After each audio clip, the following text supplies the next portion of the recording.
Nothing is nicer than the taste of fresh herbs, but unfortunately in our British climate they don't always last the winter. So today I'm going to make a big batch of sage and onion stuffing so that we can enjoy that throughout the winter. The quantities don't have to be exact, and today I am making a big batch, so we've got a couple of good handfuls of sage leaves, a couple of chopped onions, and about 10 slices of fresh white breadcrumbs. So in a microwave-proof dish I've got a couple of ounces of butter and I'm adding my chopped onions. It's up to you how roughly or finely you chop them, depending on how much texture you want in your finished stuffing. So the first thing we need to do is soften the onions in some butter. You can do this the traditional method in a frying pan, or as I'm going to do today, just pop it in a microwavable dish with about 2 ounces of butter and cook for 2 minutes. While the onions are softening, I'm going to chop up the sage leaves using a blender.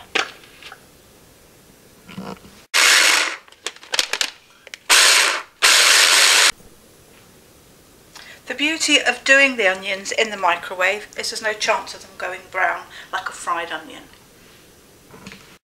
I'm now going to season the breadcrumbs with some salt and some white pepper. Any pepper will do, but I just happen to prefer the taste of white pepper in stuffing. Next, add the softened onions to the breadcrumb mixture,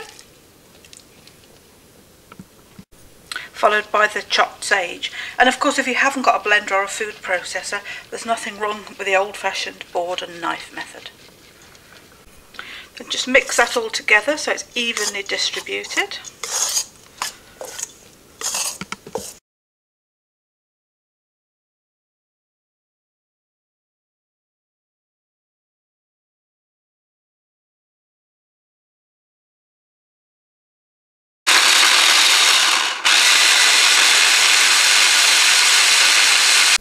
You can see at this stage it quite closely resembles the packet mixes, but it's a lot more vibrant colour.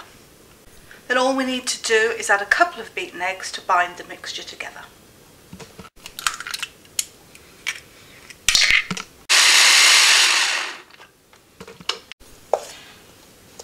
Just drawing the mixture together with the beaten eggs.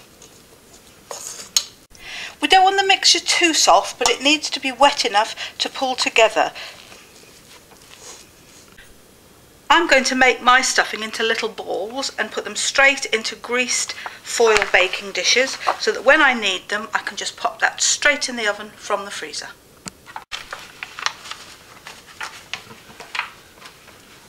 So just taking a small handful, just gently form it into a rough ball and pop it in a tray. If you don't like stuffing balls, or you're planning to use it to stuff a joint or a bird, then just freeze it in a block in a tray similar to this. Fresh sage and onion stuffing balls ready for the freezer. Delicious. Hope you've enjoyed watching, and I hope you'll give it a go. It's so much nicer than the packet varieties, and I'm sure you'll enjoy it.